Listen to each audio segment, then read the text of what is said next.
आम लोगों के पैसे डकार कर बिल्डरों का जेल में बैठने का खेल लगातार जारी है।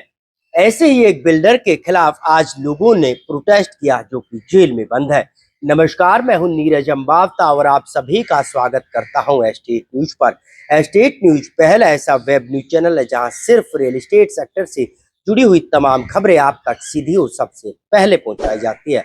तो आज की इस खास खबर में हम आपको दिखाएंगे कि कैसे अफोर्डेबल प्रोजेक्ट के होम बायर्स के पैसे लेकर एक बिल्डर जेल में बंद है और आज लगातार ये लोग प्रदर्शन कर सरकार को जगाने की कोशिश कर रहे हैं। लेकिन उससे पहले अगर अभी तक आपने हमारे चैनल को सब्सक्राइब नहीं किया तो सबसे पहले चैनल को सब्सक्राइब जरूर करें ताकि रियल एस्टेट सेक्टर से जुड़ी हुई तमाम खबरें आप तक सीधी और सबसे पहले पहुंच सके।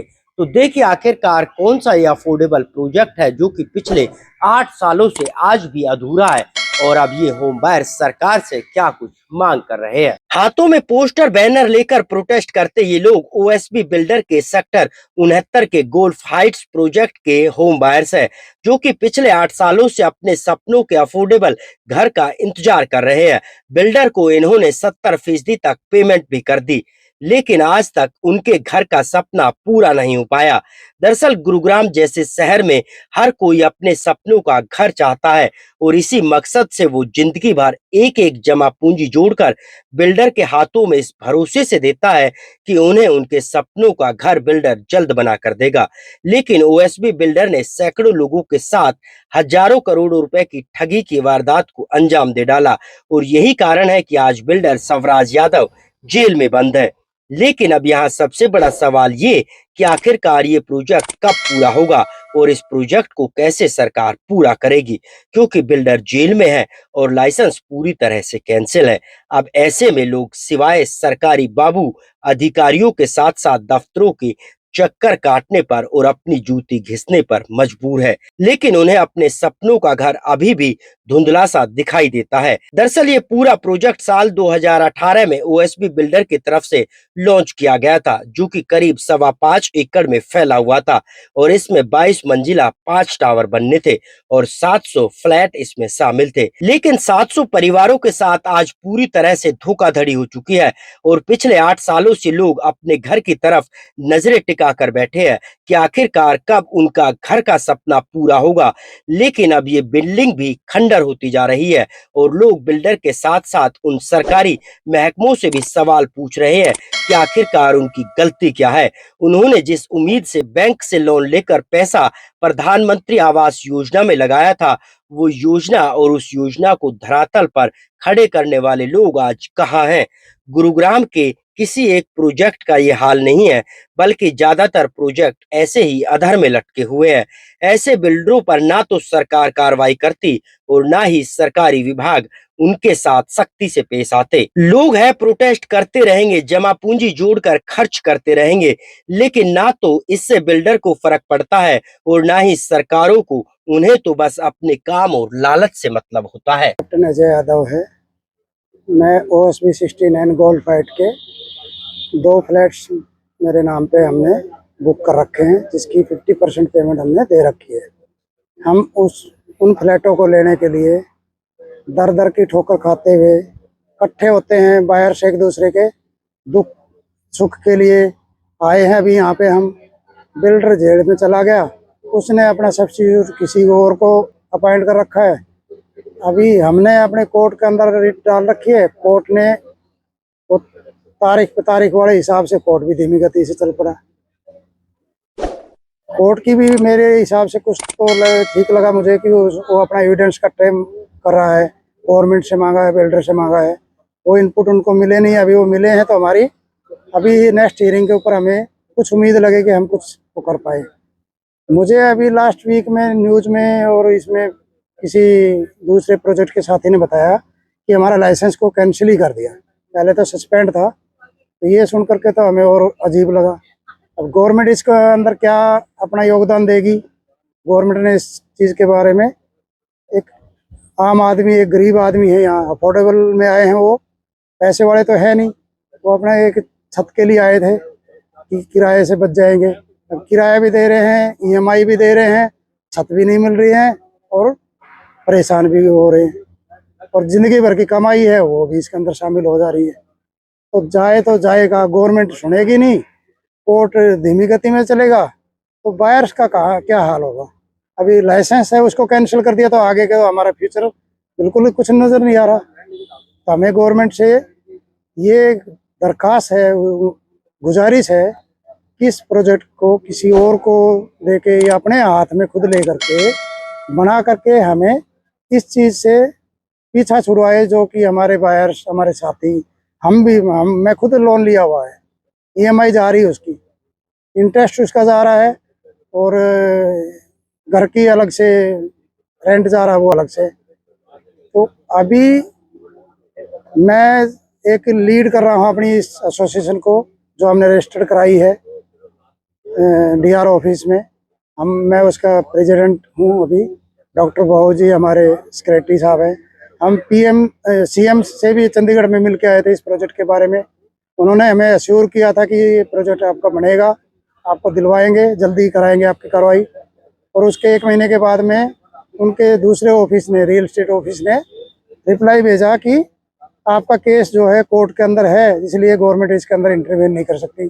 जबकि हमारा गोल्ड फाइट 69 का प्रोजेक्ट का कोई भी केस किसी कोर्ट में नहीं था उस समय पे। तो मैं आप खास करके मीडिया वालों से ये गुजारिश करना चाहता हूँ कि पब्लिक को ये बताया जाए, गवर्नमेंट को जगाया जाए कि कैसे भी इन गरीब आदमियों को एक घर की जो सपना था मिल जाए, उनका कुछ सहारा लग जाए, ताकि वो अपने बच्चों का फ्यूचर को सिक्योर कर सके। धन्यवाद।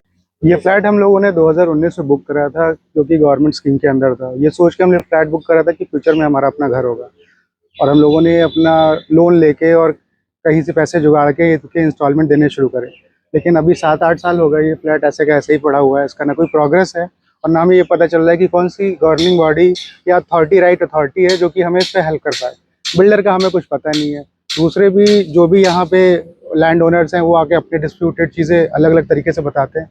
कोई क्लैरिटी नहीं है हमको यहाँ पे। तो जो भी डिपार्टमेंट, जो भी गवर्निंग बॉडी या गुड़गांव अथॉरिटी जो भी इसको देख सकती है, प्लीज़ वो आगे आए और हम लोग की हेल्प करे, ताकि हम लोग को अपना घर मिल पाए। क्या लग रहा है आपको कि आप बुरे फंस गए? बिल्कुल बुरे फंस गए। अभी बैंक लोन भी हम लोग का चल रहा है, वहाँ भी पैसे जा रहे हैं। अपने घर में नहीं रह रहे तो रेंट में रह रहे हैं। और जब तक चीज़ें हम लोग को क्लियर होंगी कि आगे क्या होने वाला है, मुझे लगता है कि ये सपना भी घर का अपना ख़त्म हो जाएगा, और हम लोग उसी तरह से रह जाएंगे जैसे ज़्यादातर पॉपुलेशन दूसरे शहरों से आके अपने घर का सपना देखती है और किराए के मकान में ही अपना सारा समय वहाँ पे निकाल देती है। तो जो भी अथॉरिटी है, प्लीज़ उनसे हाथ जोड़ के रिक्वेस्ट है कि यहाँ आए और आके इस चीज़ को देखे, समझे और हमें डायरेक्शन दे कि हमें आगे क्या करना है। ये हमारा खैरात में लिया हुआ मकान नहीं है, इसके लिए पैसे दे रहे हैं हम, और हमने आगे दिया भी है पीछे। तो प्लीज़ इस चीज़ को देखे और हमें डायरेक्ट करे कि हमें क्या करना है। और अगर कोई गवर्नमेंट बॉडी जो कि इसको रेगुलेट कर सकती है, अपने कब्जे में लेके कुछ प्रोग्रेस कर सकती है, तो प्लीज़ करे, क्योंकि बहुत सारी फैमिलीज जो है इससे जुड़ी हुई हैं और इसका इंतज़ार कर रही हैं। सर मैं तो बहुत ज़्यादा परेशान हूँ। यहाँ पर पिछले 6 साल से ये आप देख रहे हैं, ये ओएसबी की बिल्डिंग ऐसी की ऐसी पड़ी हुई है, और हम लोग हर एक जो है हाईएस्ट अथॉरिटी तक जा चुके हैं यहाँ पर कि हमारे को सोल्यूशन मिले इसके लिए, आगे ये प्रोजेक्ट कंटिन्यू हो, आगे इस पे कुछ आगे रेजोल्यूशन मिले, कोई और बनाए। अगर ये बिल्डर नहीं बना रहा है तो कुछ भी इसके ऊपर मुझे कोई भी क्लैरिटी नहीं मिल रही है। एक नॉर्मल इंसान जो प्रधानमंत्री आवास योजना में एक छोटा सा घर एक्सपेक्ट कर रहा था, वो भी नहीं मिला है। तो हम लोग इतने ज्यादा फ्रस्ट्रेटेड और परेशान हो चुके हैं कि आप, मेरी सरकार से यही गुजारिश है कि कुछ इसका सोल्यूशन निकाले। और हम लोग इतने महंगे गुड़गांव शहर में रहकर, जो कि लोन ले रखा था, इसके लिए रेंट पे कर रहे हैं। तो मुझे नहीं समझ में आ रहा है कि यहाँ पर, और आप नौकरियों के हाल देख रहे हैं कैसे हो रहे हैं यहाँ पर। मैं अप्लाई करा था और मेरी ऑलमोस्ट 90% पेमेंट जा चुकी है। तो हमने तो ये सोचा था कि हम अपने घर में रह पाएंगे, पर ये अब खंडर ही खड़ा है। उसके आगे 8 साल हो चुके हैं, कोई काम नहीं आगे बढ़ा। अब यहाँ पे लैंड ओनर्स कह रहे हैं ऑक्यूपाई कर लिया है, इसका लाइसेंस कैंसिल सुनने को मिल रहा है, पर हमें ये नहीं समझ आ रहा है। हमने गवर्नमेंट के ऊपर विश्वास करके लिया था ये फ्लैट, हमें नहीं पता ये कौन हमें दिलवाएगा। हम अब हमारे पास सिर्फ ऑप्शन है, हमें नहीं पता कौन बिल्डर है, कौन क्या है। हमें अपना फ्लैट चाहिए, चाहे हमें किसी तरीके से भी मिले। क्योंकि हमने गवर्नमेंट में विश्वास करा था, हम गवर्नमेंट को टैक्स भर रहे हैं, रोड टैक्स इतना कुछ हम उनको दे रहे हैं और हमने इसमें भी पेमेंट दी है। ऐसा नहीं कि हम फ्री में ले रहे हैं हमसे, हमें अपना फ्लैट चाहिए बस, उसके अलावा हमें और कोई भी और कोई रिक्वेस्ट नहीं है। हमें ऑलरेडी 4 साल का टाइम पीरियड था, 2 साल का एक्सटेंशन भी हुआ, 8 साल हो चुके हैं और अभी ये 10% भी नहीं खड़ा हुआ।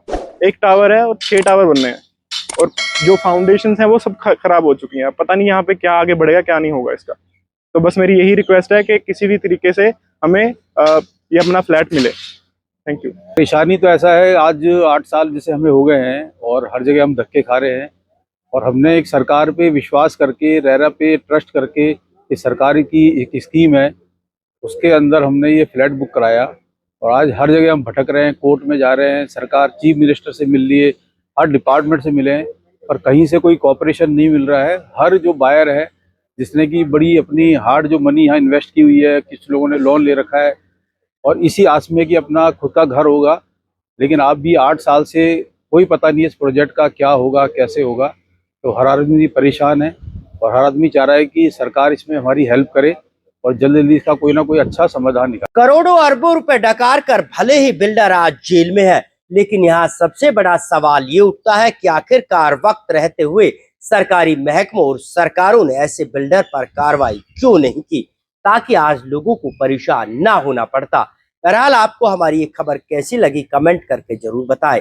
साथ ही चैनल को शेयर और सब्सक्राइब करना ना भूलें, ताकि रियल एस्टेट सेक्टर से जुड़ी हुई तमाम खबरें आप तक सीधी और सबसे पहले पहुंच सके।